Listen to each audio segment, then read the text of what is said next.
Stock market में हर एक कोई इंसान एक सपने एक उम्मीद लेकर आता है। लेकिन देखा जाए तो स्टॉक मार्केट में बहुत सारे लोग लॉस करते हैं। इसके पीछे का कारण अगर कुछ है तो वो है नॉलेज की कमी।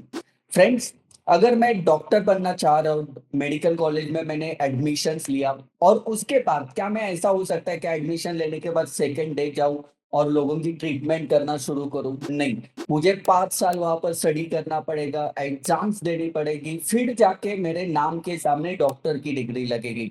लेकिन लोग क्या करते हैं, जैसे डीमैट अकाउंट ओपन किया, किसी टेलीग्राम चैनल से कॉल लेना, किसी कोई फ्रेंड आपको बोल रहा है ये खरीद लो, तो आपने तुरंत खरीदना, कुछ पता नहीं होने के बाद डायरेक्टली ऑप्शन ट्रेडिंग शुरू करना। सो कमी जो है वो नॉलेज में है, ना कि स्टॉक मार्केट में, क्योंकि स्टॉक मार्केट में इतने सारे लोग हैं कि जो डेली बहुत अच्छे से पैसे कमा रहे हैं।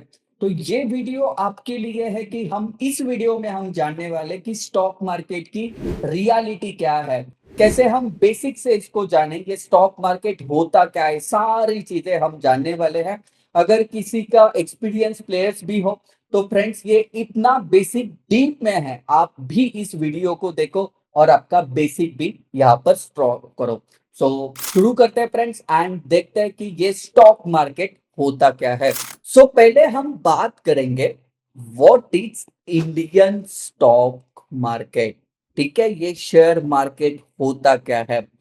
मार्केट तो हमें पता है, मार्केट यानी कि मैं शर्ट खरीदने जाता हूँ, सब्जी खरीदने जाता हूँ, तो वो मैं मार्केट से खरीदता हूँ, तो मार्केट को हर एक को पता है। अभी बात करेंगे शेयर क्या होता है। जैसे फ्रेंड्स, हम जानते कि हमारे गली में हो या कई इंटरनेशनल कंपनीज है, शुरुआत तो उनकी छोटी होती है, लेकिन धीरे धीरे धीरे धीरे बड़े होते हैं। जैसे अपने मोहल्ले में कोई एक दुकान होती है, हम बोलते हैं अरे वो 10 साल पहले ऐसा दुकान था, इतना छोटा सा, लेकिन आज देखो वो बड़ा शोरूम बन चुका है।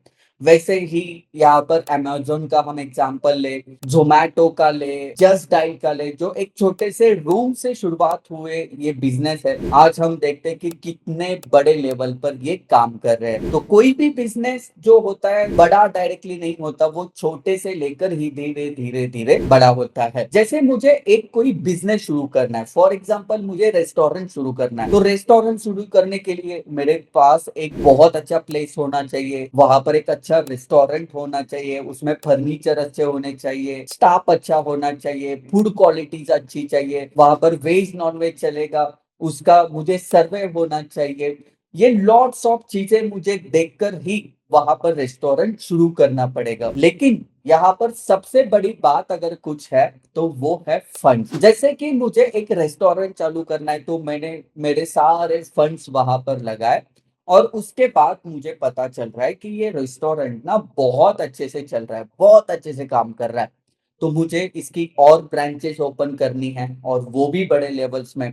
तो अभी मुझे थोड़े से फंड्स कम पड़ रहा है, तो मैं ये फंड्स कहाँ से रेज करूंगा।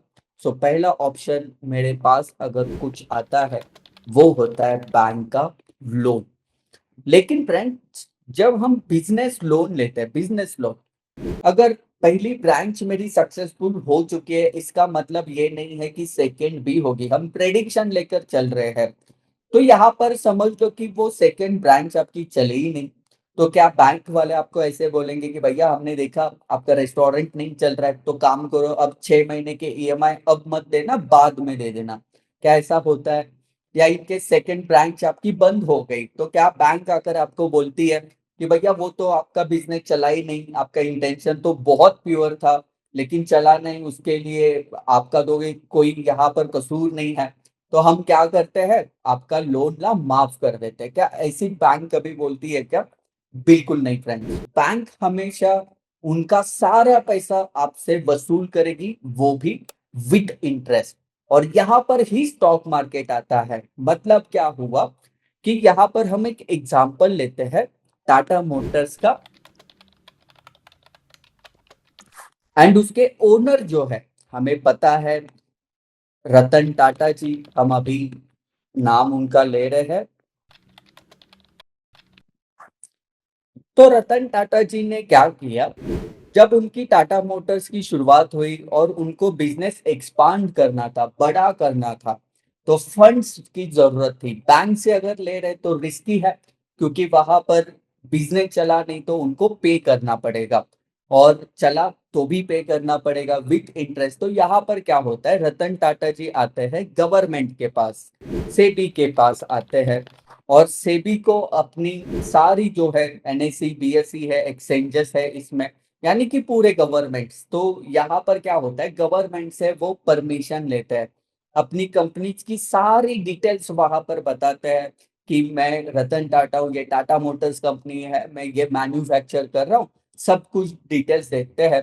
जब गवर्नमेंट को लगता है कि हाँ ये सही कंपनी है, उनके कुछ रूल्स एंड रेगुलेशन के हिसाब से परफेक्ट है, तो गवर्नमेंट इनको स्टॉक मार्केट में एंट्री करने के लिए अलाउ करती है।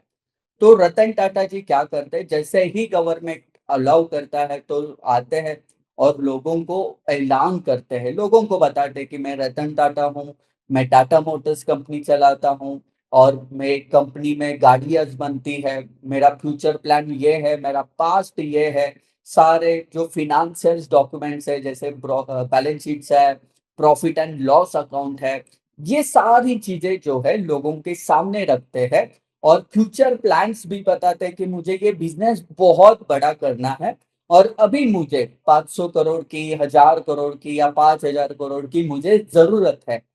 तो अगर आपको मेरे ऊपर विश्वास है, आपको लगता है कि मैं ये कंपनी आगे लेके जाऊंगा, तो आपके पास चाहे 10,000 है, 20,000, 50,000, 1 लाख, 10 लाख, 10 करोड़, जितना आपको चाह रहे हो उतनी आप अमाउंट मेरे कंपनी में इन्वेस्टमेंट कर सकते हो। और अगर आप मेरी कंपनी में इन्वेस्टमेंट कर रहे हो, जैसे जैसे टाटा मोटर्स की ग्रोथ होगी, वैसे वैसे आपको भी प्रॉफिट दिया जाएगा, क्योंकि आप डायरेक्टली वहां पर ओनर बन रहे हो। जैसे मैं 10,000 रुपए दे रहा हूं, तो 10,000 का मैं टाटा मोटर्स का ओनर हूं, और उतने कैपिटल के ऊपर जितना प्रॉफिट बनेगा वो कंपनी मुझे पे करती है। तो रतन टाटा जी यहाँ पर बोल रहे हैं कि आप मेरी कंपनी में इन्वेस्टमेंट करो, जैसे कंपनी की ग्रोथ होगी आपकी भी ग्रोथ होगी। और इसमें एक भी प्रॉब्लम भी है कि इन केस मेरा प्रेडिक्शन गलत निकला या कंपनी को लॉस हुआ, तो आपको भी लॉस वो बेयर करना पड़ेगा, क्योंकि आप वो कंपनी के ओनर हो। तो स्टॉक मार्केट की रियलिटी यही है फ्रेंड्स, ये ट्रेडिंग वगैरह बाद में आया, लेकिन यहाँ पर जैसे लिखा हुआ है, the Indian share market is a place where people buy and sell shares, यानी कि ये ओनरशिप ऑफ कंपनीज को ये बाय कर रहे हैं या सेल भी कर रहे हैं। It's help to companies raise money by offering shares to the public, and investors can earn profit through trading और डिविडेंड्स, यानी कि इन्वेस्टर्स को भी फायदा है और ये कंपनी को भी फायदा होता है।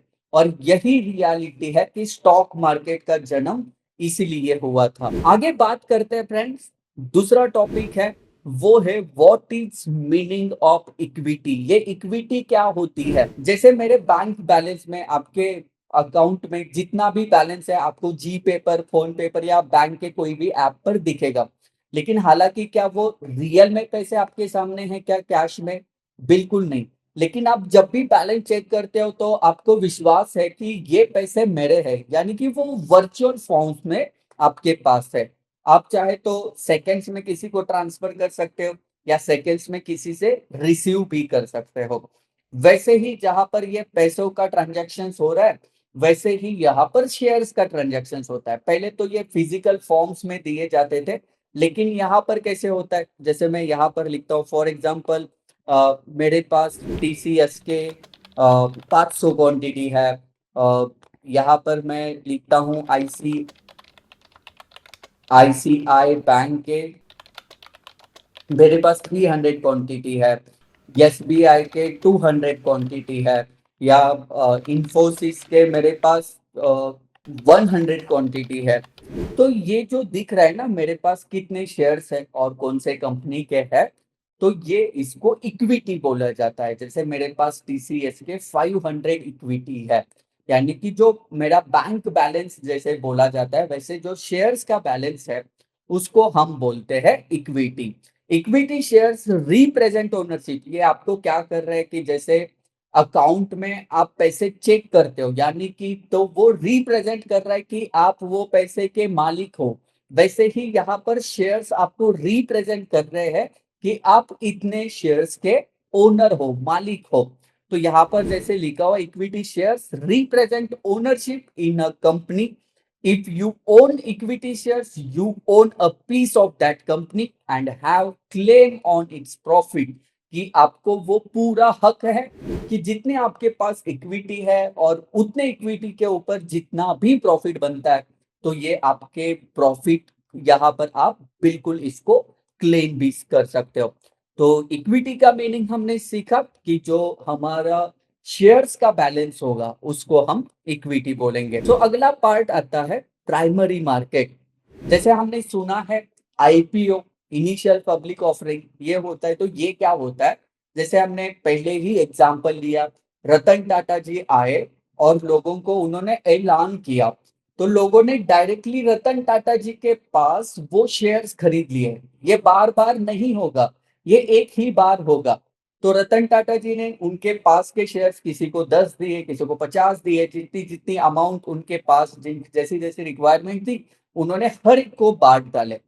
अब डायरेक्टली रतन टाटा जी से हम नहीं ले सकते। फॉर एग्जाम्पल, अगर मैं आसान भाषा में आपको समझाऊं, जैसे मुझे एक कार लेनी है और मैं डायरेक्टली शोरूम से ले रहा हूँ, शोरूम से डायरेक्टली ले रहा हूँ, तो ये प्राइमरी मार्केट है। मैं डायरेक्टली ओनर से, जब ओनर ऐलान करता है फर्स्ट टाइम, तब जाके मैं शेयर्स लूं, ये मेरा प्राइमरी मार्केट है, जिसको इनिशियल पब्लिक ऑफरिंग यानी कि आईपीओ बोला जाता है।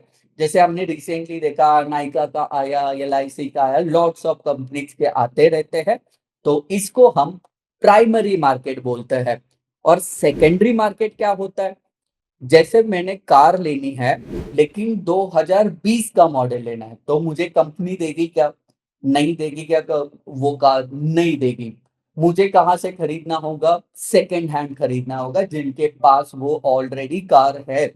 वैसे ही एक बार रतन टाटा जी ने बेच डाला, सारे के सारे शेयर्स लोगों में दे दिए, तो मुझे डायरेक्टली रतन टाटा जी नहीं देंगे। मुझे कौन देगा? जिनके पास वो शेयर्स है, उनसे मैं खरीद सकता हूँ, डायरेक्टली ओनर से कॉन्ट्रैक्ट नहीं कर सकता। तो प्राइमरी मार्केट क्या होता है कि मैं डायरेक्टली ओनर से फर्स्ट टाइम खरीदता हूँ जब वो कंपनी लॉन्च होती है स्टॉक मार्केट में। एंड उसके बाद ये एक ही दिन का होता है प्राइमरी मार्केट, एंड उसके बाद जो है सेकेंडरी मार्केट ही चलता है, वो हमेशा के लिए रहता है। तो primary market and secondary market हमने देखा। अगला टॉपिक है फॉर इकोनॉमिकल ग्रोथ। हम सुनते हैं फ्रेंड्स की स्टॉक मार्केट सट्टा है, लेकिन मैं आपको दावा करता हूं कि अगर इंडिया में से स्टॉक मार्केट को निकाला जाए, तो विद इन 10 सेकेंड इंडिया की पूरी इकोनॉमी कोलैप्स हो सकती है। वो कैसे होती है, इसका फायदा कंट्री के लिए क्या है? जैसे कि आप देखो, जो डेवलप्ड एरिया है वहां पर क्या होता है, एक तो आईटी कंपनीज है या एमआईडीसी आ चुकी है।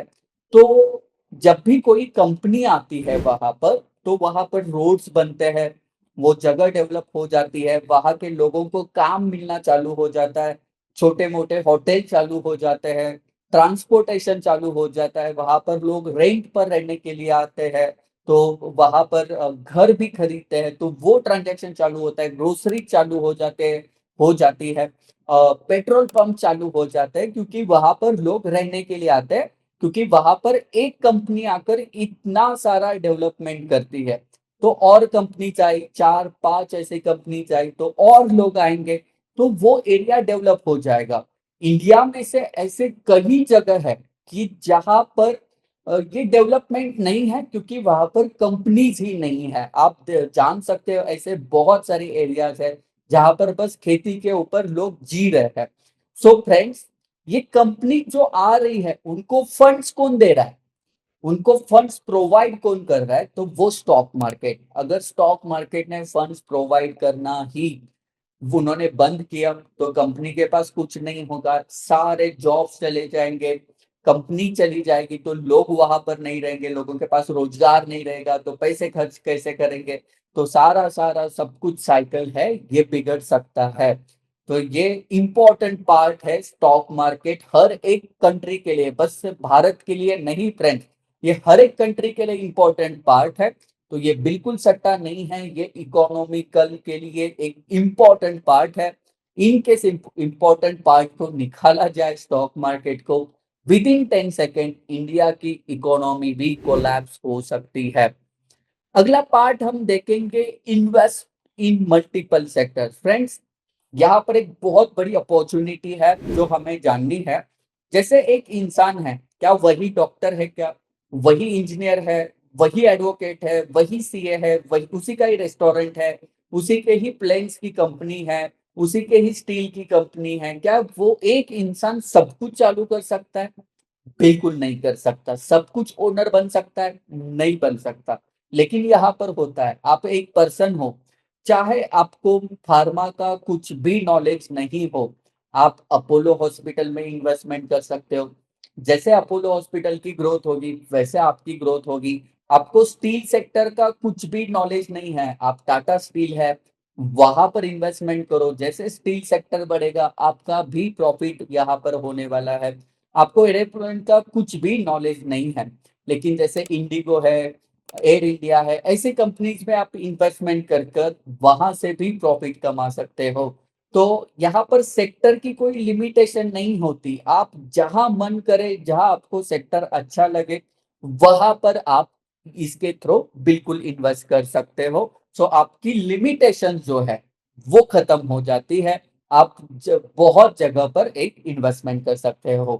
तो यहाँ तक हमने ये फर्स्ट पार्ट में देखा है फ्रेंड्स। आगे हम सेकेंड पार्ट में भी देखेंगे कि इसके आगे का बेसिक भी क्या होगा। वीडियो कैसा लगा आप जरूर कमेंट बॉक्स में भी बताना, और हमारी कम्युनिटी ग्रुप का जो लिंक है वो आपको यहाँ पर वीडियो के नीचे आपको मिलेगा, वहां पर भी ज्वाइन करो, ताकि वहां पर डेली स्टॉक मार्केट के अपडेट्स है आपको वहां पर भी मिलेंगे। So friends, thank you so much for watching. मिलते हैं नेक्स्ट वीडियो में, तब तक bye bye and take care.